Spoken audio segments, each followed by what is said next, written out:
hard for me to understand why we pull away from each other so easily, even though we're all walking the same road, yet we build dividing walls between our brothers and ourselves. But I don't care what label you may wear. If you believe in Jesus, you belong with me. The bond we share is all I care to see, and we'll change the world forever. You will join with me. Join and sing, sing. You're my brother, you're my sister, so take me by the hand. Together we will work until He comes. And there's no foe that can defeat us when we're walking side by side. As long as there is love, we will stand.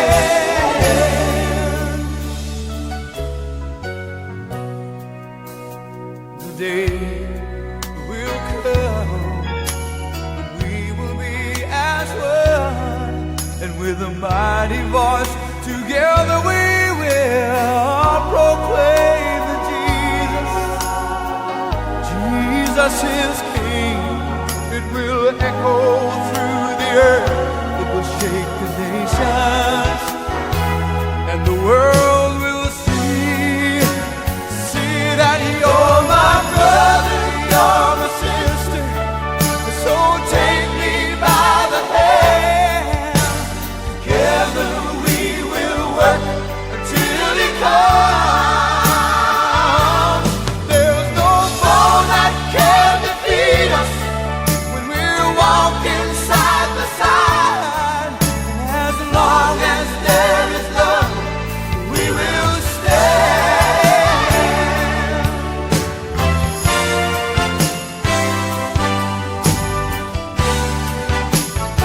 Take me by the hand,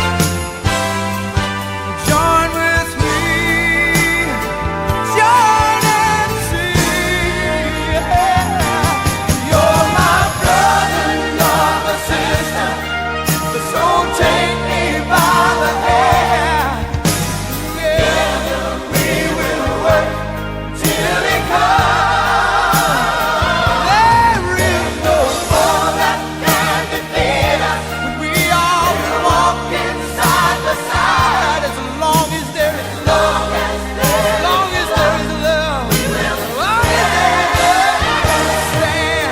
You're my brother, you're my sister, you're my sister, so take me by the hand. Take my hand. Together we will work till He comes. There's no foe that can defeat us. We are walking side by side. As long as there is love, we're gonna stand. You're my brother, you're my sister, I love you. Take me by the hand. In your hand, stand. Till He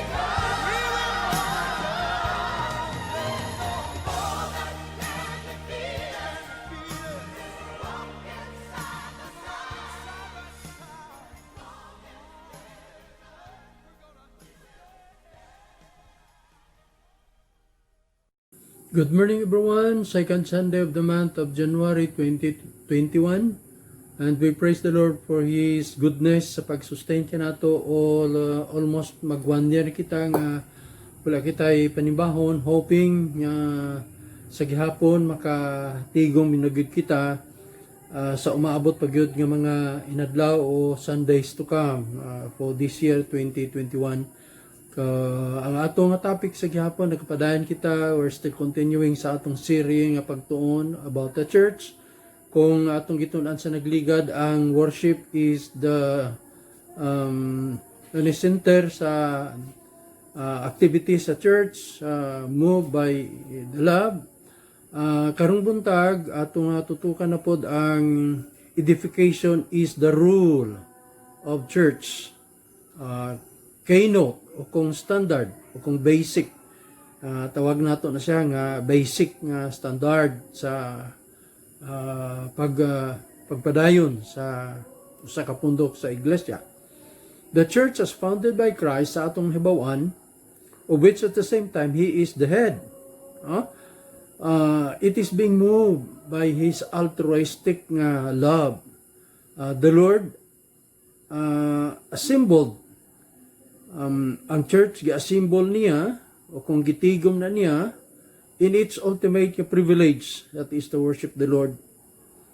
Continuing sa iyang pagkinabuhi, existence sa ning kalibutan, hangtod sa pagbalik ng pag-usab nga kwaon niya to be His bride. Ang tingwa sa Ginoo is to build up, padayunon niya, palambuon ang iglesia. Sa term nga ginagamitan nato din, edification is the keynote of the church or the rule of the church. Pinaagi na kung ang iglesia mapatubo sa insakto gyud, pinaagi sa kinabuhi usab sa pagmold sa kinabuhi sa mga kaigsuonan, mga membro sa kana nga pundok.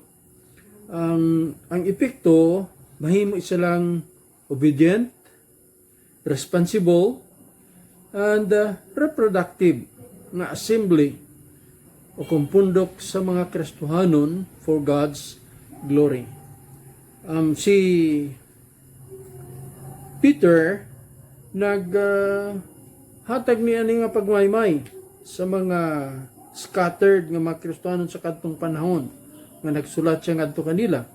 Sa sulat mabasa nato in 1 Peter chapter 4. Niya dinhi kini mga pulong, ingon siya, let none of you suffer as a murderer, a thief, an evildoer, or a busybody in other people's matter. Yet, if anyone suffers as a Christian, notice that word, if anyone suffers as a Christian, let him not be ashamed, but let him glorify God on this matter. So, dili dahil kita dapat kyod nga mga langag kung mawari tungod sa kimtangan nato niining pagpuyo sa kalibutan. Kung ingon din ni Peter, kung nag-antos ka tungod nga murderer ka, thief ka, evildoer, busybodies, mga middler ka sa mabutang dili man imo, ingon niya, miresi mo na sa ato pa matagamog gyud ka, na. But then, on the other hand, if anyone suffers as a Christian, tungod kay nagkristohanon siya, let him not be ashamed, but let him glorify God on this matter. Magampo na kita. Lord, diha sa imong presensya, nagaduol kami again, i-bless kini imong pulong karon nga mga pagkapalandungan, nga maghatag pagdasigid sa makanakanimo, not only sa mga pundok sa Redeemed Baptist Church, sa Tagum, kundi bisan pa sa kadtong mga nag-follow up sa kining messages namo nga matag Domingo na air out sa kung maabutan sila. So, sa Lord, salamat usab sa ilang tinguha nga makashare sila sa kini mensahe. Gamita kini o ipaabot ang imong power gyud pinaagi sa imong alagad nga pakibahin ini sa mga pulong nimo karon sa ngalan sa Manlo si Kristo Jesus. Amen. Ang atong verse gyud mabasa nato sa 1 Timothy chapter 1 verse 3 to 6 with these words. Basahan ako. Ato kanina introduction lang to sa gisulat ni Peter nga ang kinabuhing Kristiyano dapat kita magtubo even in spite sa mga kapitos, mga pag-antos nga ginaagihan nato siguro. 1 Timothy chapter 1 3 to 6. As I urged you when I went to Macedonia, sulti kini ni Paul ngadto sa kang Timothy, when I went into Macedonia, remain in Ephesus, that you may charge some that they teach no other doctrine, nor give heed to fables and endless genealogies, which causes disputes, rather than godly edification, which is in faith. Now, the purpose of the commandment is love from a pure heart, from a good conscience, and from sincere faith. 6. From which some have strayed, have turned aside to idle talk. Edification, the rule of the church, or keystone, standard, basic nga mga standard, elemento, kahimtangan nga dapat nato masabtan jud. Aron nga kita come up kita sa usa ka pundok, sa usa ka kinabuhi gayud nga malig-on ti astubangan sang Ginoo. Sa pag-address ni Apostle Paul ngadto sa kang young Timothy, sa gibasa nato ganina, there are only two things that I would like to bring out in our midst sa atong pagpalandong. Una sa verse 3, chapter 1 verse 3. As I urge you, personal nga gisulti ni Paul ngadto sa kang Timothy, when I went into Macedonia, remain in Ephesus. Nga naman, that you may charge some that they teach no other doctrine. Naghangyo si Apostle Paul, ma-experience sa mahitabo sa ilang uban-uban ni Timothy kaniya, nga gihatagan siya, gidelegate niya, magpabilin nga to siya sa Ephesus. Ibawa na to usa sa mga simbahan nga gikatuan ni Paul during his missionary journey, maong Epheso. O tungod kay dapat tapos sa magbalhin nga to sa usa ka dapit sa Macedonia, gitawag niya bilin ni si young Timothy nga siya ang mag-take charge dito sa bulhaton sa church sa Ephesus. Anya ang gibili niya diri, that you may charge some that they may teach no other doctrine. Ang word tinigi gamitan niya, charge, C-H-A-R-G-E. An idea of a senior officer sa military ni sang term, military term. An idea of a senior officer giving strict order to his junior officer. And that it demands nga katong junior, katong subordinate yung officer is to obey without any question at all the command of his superior. Charge.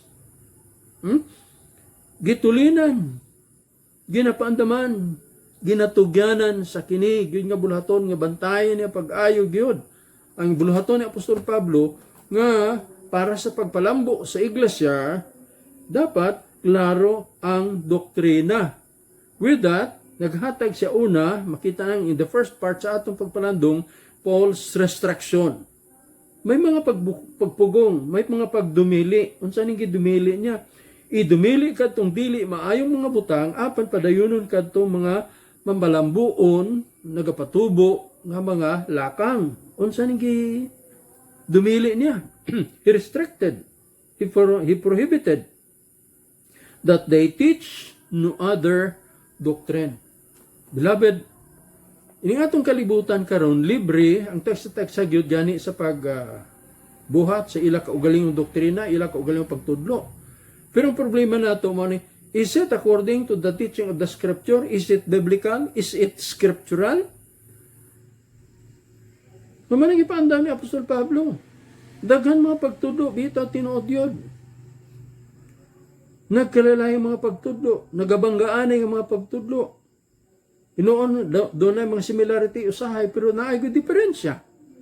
O ang iyong din ni Apostol Pablo, that you teach no other doctrine. So, importante. May bawaan na ito na, beloved in the Lord, are you following the right doctrine of the scripture? Sama sa atong gitunan sa nagligad nga Domingo, nga ang mga Kristiyano dito sa Berea, ikatuan sila ng Apostol Pablo, gisangyawan sila, but dili sila kontento lamang sa pagpaminaw, but insulted dito, that they search the scripture daily, whether those things were so. Sila gid mismo, naga-investigate, gina-compare nila ang mga katudloanan nga ilang madunggan kung baka tinuod gyud nga maogi kini ginasulti sa scripture. Kaya nga naman, si Apostol Pablo na sa experience sa mga nagligad yung ministry, particularly gyud sa in the book of Galatians. Nagpatisdaan sa sini nga mga pulong adto sa mga Kristiyano dito sa Galatia in chapter 1 verse 6. Ingon siya din, I marvel that you are turning away so soon from him who called you in the grace of Christ to a different gospel. Okay? Ang pasidaan ni Apostol Pablo nga to sa kang Timothy that they teach no other doctrine. Ingon ni Apostol Pablo, ang taga-Galasya, madali sila nagbalhin, naglaylo from the grace of Christ, nga maong nagluwas kanila, grasya sa Dios, but they turn themselves away from this grace of Christ to a different gospel. Oy, naade ay lain nga maayong balita, dili tinuod nga balita, kung di gospel. Ano ni? Dili tinuod nga gospel. Different gospel. Kaya nga naman, dili kini siya tinuod nga gospel sa grasya sa atong Ginoo tungod kay apil na dinhi ginapasulod nila nga ang seremonyas, ang mga rituals are prerequisites para sa kaluwasan. Okay? Naa kay buhaton para ikaw makabaton sa kaluwasan, maoni ang imong himuon, mga seremonyas, mga rituals, kay maon ang kinahanglanon prerequisites para sa kaluwasan. Verse 7, nagpadaan pagit si Apostle Paul sa Galatians chapter 1, verse 7, kanina 6 to ato gibasa, which is not another, but there are some who trouble you and want to pervert the gospel of Christ. Dili lang gitawag ni Apostol Pablo different gospel, but there are those who intentionally pervert, ginatuis nila ang gospel of the Lord Jesus Christ. So ansang pamaagi ni nga gina-pervert nila, ginatuis nila, supak nila ang pagtudlo sa grasya sa Ginoo. Nagpadayon siya so verse 7, which is not another, but there are some who trouble you and want to pervert you the gospel of the Lord Jesus Christ. Sa paano nila pervert? Balik kita dito sa gisulat ni Apostol Pablo sa Timothy. Ingon sa dili sa 1 Timothy sa atong verse ganina. Ingon sa dili that they teach no other doctrine, nor give heed to fables. Wow. Ang ila iya gali nga ginapanudlo dito sa mga Kristiyanon. Dili na ang tinuod nga gospel of the Lord Jesus Christ concerning His death, His burial, and His resurrection, and His promise of coming again, but fables. Mga fable stories. Nindot man na. Mga fable stories, mga karaan ng mga inistoryahan, usasang mga nindot kani adto nga na una ko nadunggan sa kay Lula, abi nako gani mga istorya na. Pero sang high school na ako, hinumduman ako ang Ibong Adarna, gisubject ko na namo, gitun-an gyud. Bata pa ako, nadunggan ko na sa kay Lula nako, Ibong Adarna. Ug daghan pa gyud nga mga istorya na memorize sa akong Lula. Pinaagi sa iya, nakahibalo ako. Fables, mga alamat. Alamat sa coconut, no? Alamat sa guava. Daghan kitag mga alamat. Muni ang ginaganahan niya nila nga istoryahon. Dili ang gospel of the Lord Jesus Christ, but rather fables, and ingon po ko din endless genealogies.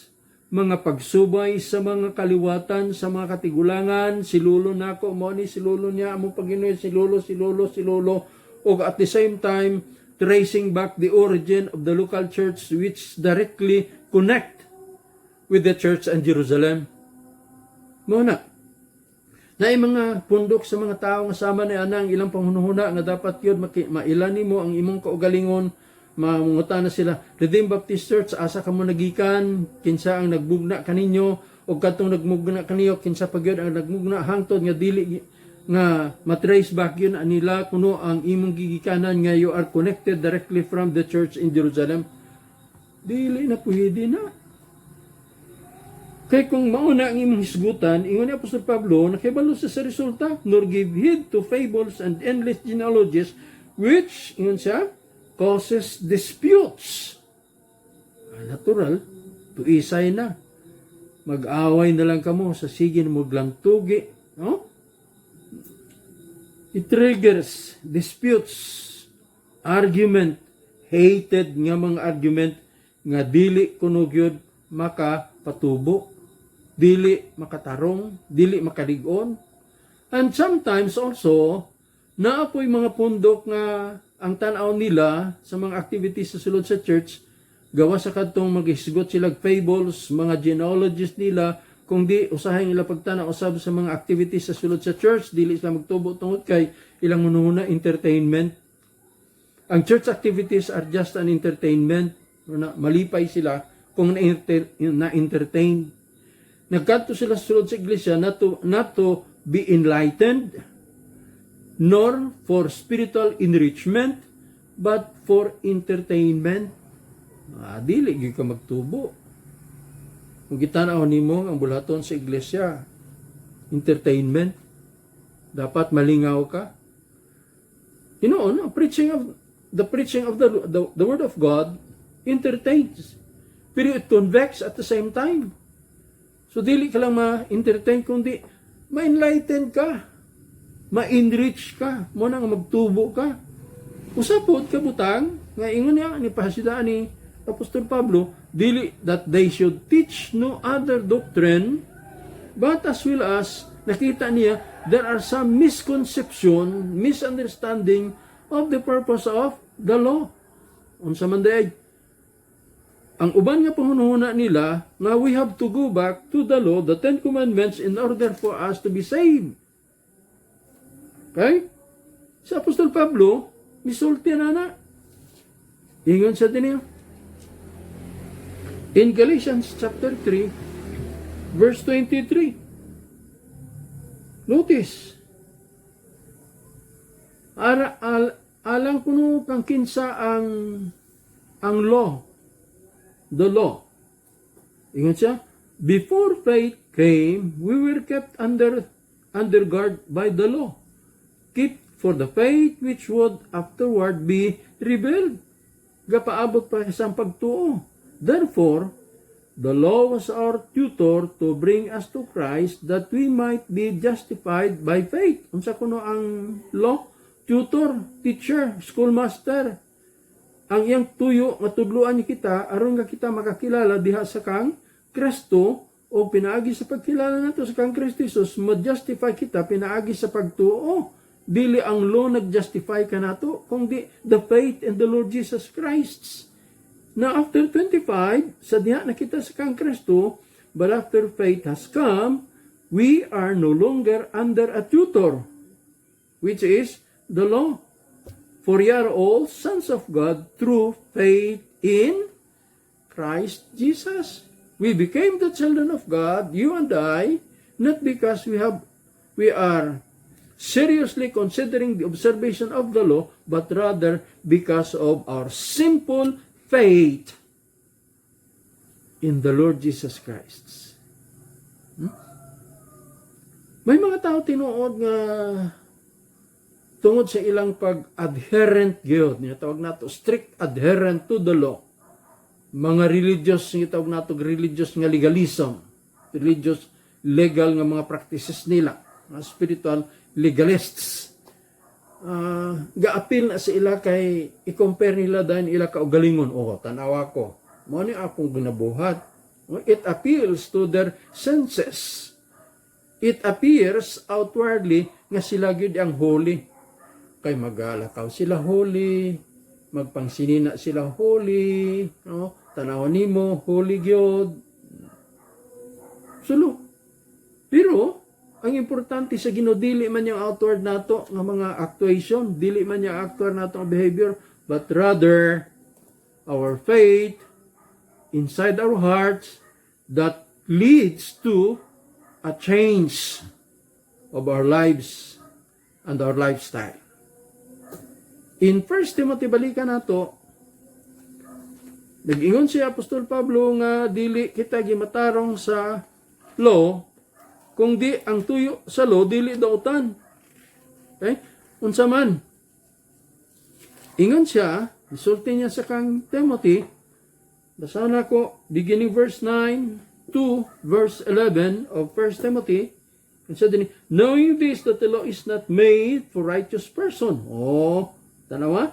Dili ang law pagkamatarong sa tao, dili nagbuhat ti agmatarong. Knowing this, that the law is not made for righteous persons, but for the lawless, insubordinate, for the ungodly, and for sinners, for the unholy and profane, for murderers of fathers and murderers of mothers, for manslayers, for fornicators, for sodomite, for kidnappers, for liars, for perjurers, and if there any other thing that is contrary to sound doctrine. So ingon ni Apostol Pablo that they teach no other doctrine. Kay ang nagabuhat sa pagtudlo other doctrine are transgressors of God's righteousness. So ang law, somebody had said, law simply means L-A-W, love at work. Kung naghihigugma ka sa imong kaparehas nga Kristohanon, no?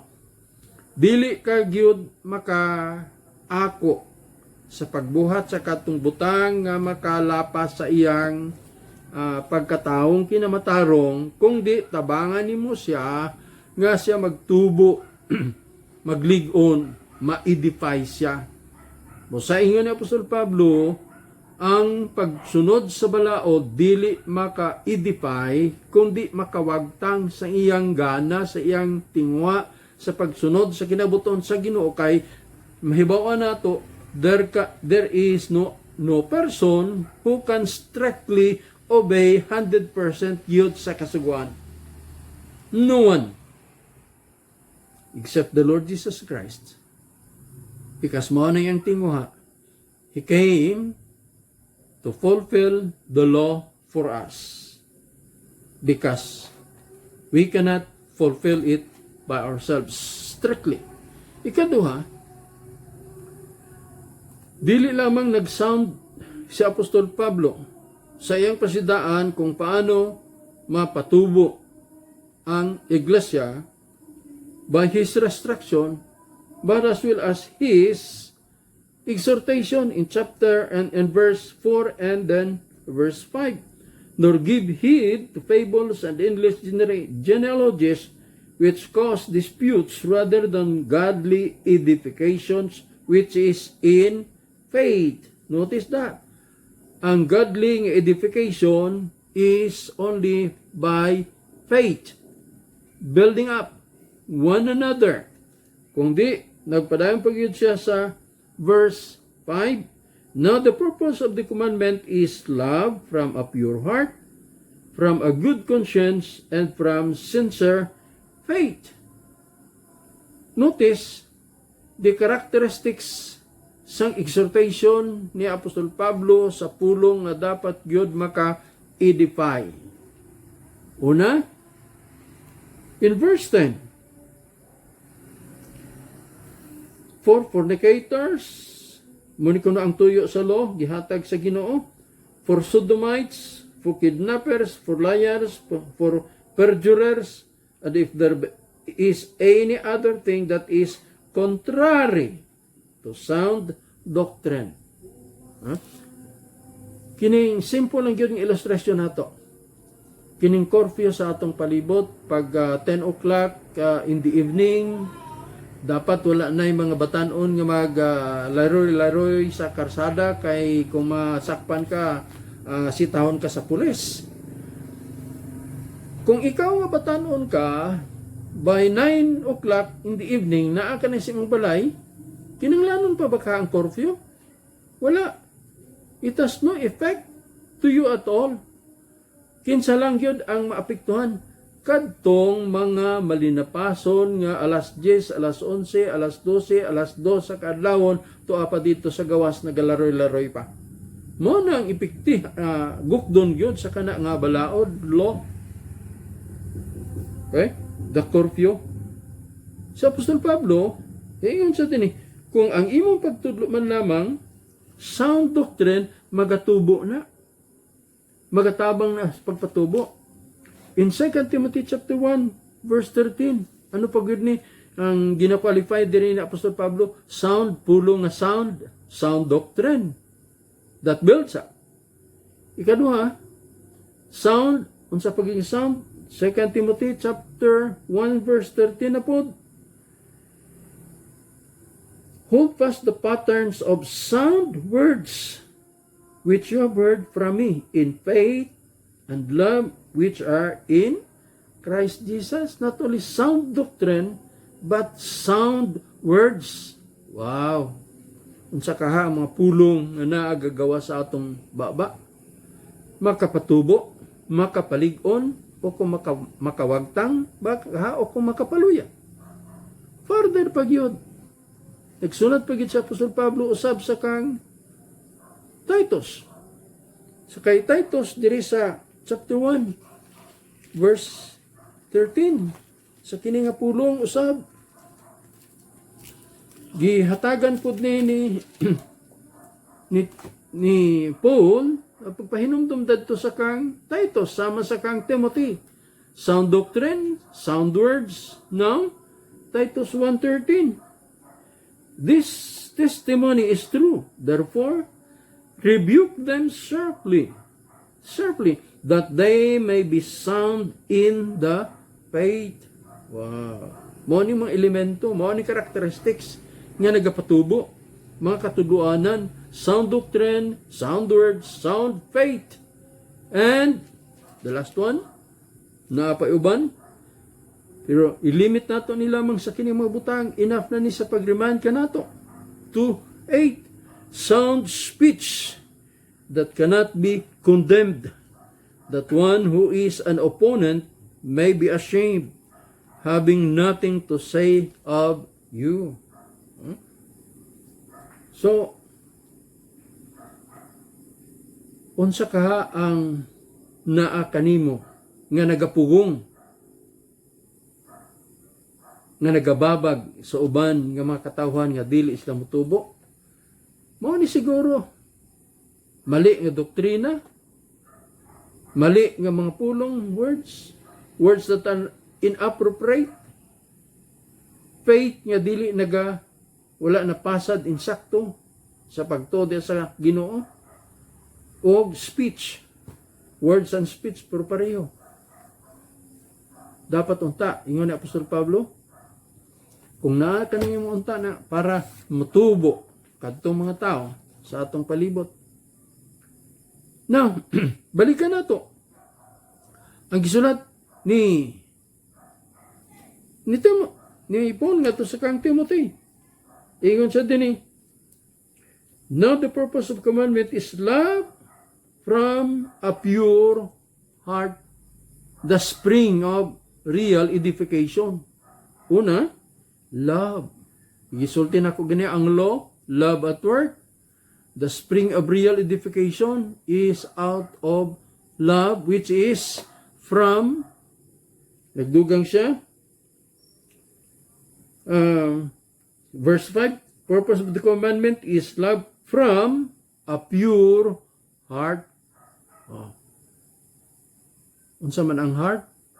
Muna isang sentro sa atong tanan nga mga emosyon, sentro sa atong pagkinabuhi, the source of life, the heart. Ingon pa sa versikulo minumduman nato, the heart is sinful above all things, desperately wicked. Pero si Peter, nagatudlo ka nato sa kining paghagit niya sa atong pagpalandong sa pulong sa Ginoo, kauban usab ni Paul, nagahatag sa kanato sa kini nga pagpahinumdom. In 1 Peter chapter 1 verse 22, these are the words. Since you have purified your soul in obeying the truth through the Spirit in sincere love of the brethren, love one another fervently with a pure heart. Ang spring di ay sa atong edification is love from a pure heart. So, ubang nga translation, fervently. Ang pure, fervently. Inang mainitong, stretch to the limit. Ginalugwayan ko na nimo. No? Dili ka madali maputol. Yung pada nila na out of control ka. Dili. Kundi love from a pure heart. And mag-ingan kitag purity, walay simbog. Dili adulterated. Or, sometimes kung sa emosyon, is without hypocrisy. Either in words or in actions. But pure heart. Ikaduha, dili lamang isulti din ni Paul ngadto sa kang Timothy, love from a pure heart, spring or source of edification. Ikaduha, from a good conscience. What is our conscience? Hinoon, anatomically, dili nato gyud ma-designate kung asa ng conscience. Sometimes, ingon pa nila, nala na sa ubos sa atong utok sa hypothalamus banda.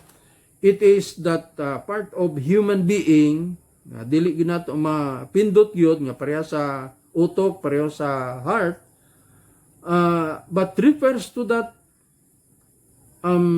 tawag nila nga perfect siyang conscience, perfect siyang pagbati sa panahon nga ikaw naka-accomplish kag good or productive, no? It produces pleasure or satisfaction when you have done good. Kaya nga, thumbs up. Wow. Conscience mo, okay na. But then, kung makabuhat gani kag mali sa'yo, you know that you have done something wrong against your conscience. Ngayon sa dayon nga, it accuses you. Muna ang ingon sila, bothered conscience ka. Si Apostol Pablo, nag-brought out sa kini nga mga pagtudlo-usab. Kung ang tao gani, ginalapas niya ang iya konsyensya, muning manabo sa iya. In 1 Timothy chapter 4, verse 2, yun siya, speaking lies in hypocrisy, having their own conscience seared with hot iron. Seared. Gipasok na. Gisunog na. Sa English, gitawag na siya nga ang seared conscience, desensitized. Giwagtang na itong mga senses, the sense of feeling. Nawala na to. Kay gawas nga nakubalan pa, gipanita na siya. Wala na effective nga makabati ang iyang parte sa lawas nga na desensitized. Kay gisunog na. Lakrahan na siya. Seared conscience. Sa kay Titus, nagsulat po si Paul sa kini nga pulong. Unsang gisulat niya? May tungod sa ilang konsyensya. Titus 1:15. These are the words. To the pure, all things are pure, but to those who are defiled and unbelieving, nothing is pure. But even their minds and conscience are defiled. Kung nahugawan. Sumana nga, dili sila makathink og insaktong butang nga makahatag pagpalambo, pagpatubo sa uban tungod kay ila konsensya nahugawan, nakubalan, no? Desensitized. Now, ang hatag ang ang hagit ni Apostol Pablo ngadto sa kang Titus sa padayon katapusang dinalan nga akong pagbasahon. Titus chapter 2, 6 and 7. Likewise, exhort the young men to be sober-minded in all things, showing yourself to be a pattern of good works, in doctrine, showing integrity, reverence, and incorruptibility. So, ano ni? Aron nga mapatubo nimo ang uban. Mahagit nimo sila sa pag-uban kanimo ngadto sa kalig-on gayod sa ilang pagkinabuhi, sa kinabuton sa Ginoo, sa sulod sa iglesia. Let yourself be a pattern unto good works. Mao po ni ang sulti ni Paul ngadto sa kang Timothy. Show thyself a pattern of good works in all believers. Dinhi sa kang Titus, ingon siya nga exhort young men to be sober-minded in all things, showing yourself to be a pattern of good works. So unsa? In doctrine, showing integrity, reverence, and then incorruptibility. Wow, tulo ka mga butang. Ginapangita ni siya bisan pa kaniadtong mga panahon. Taliwala sa ilang kinabuhing ginaluto sila sa Roman government, but still they maintain sang ilang integridad sa taliwala sa mga katawan, ang pagka-malumo with reverence, respeto sa kauban o sa katawan, and incorruptibility. Dili pataka lamang. Beloved in the Lord, gahisgot kita pagpatubo, pagpaligon, hinoon, by comparison sa atong manghitabo sa atong palibot, no? Nagligad, sa nagdid nga tuig 2020, giigo ang Pilipinas sa duha ka makusog nga bagyo. Si Ulysses and then si Rolly. Daghan ang mga nadaot nga mga tinanom. Infrastructure nga nakadaot. Imbes nga unta mo uswag, nadamay, na down. Tugangan pa sa pandemic, down na gyud ang Pilipinas. Muna ang sitwasyon nato, hinatunta nga dili spiritually. Kung di, kita padayon sa pag-uswag. Because we have the Lord. No? Nga nagalig-on kanato, nagatabang kanato. Hinatunta nga makaingon kita, we are not down, but we are standing for God's glory and for His work until He comes. That is the challenge I gave to you today. God bless us all.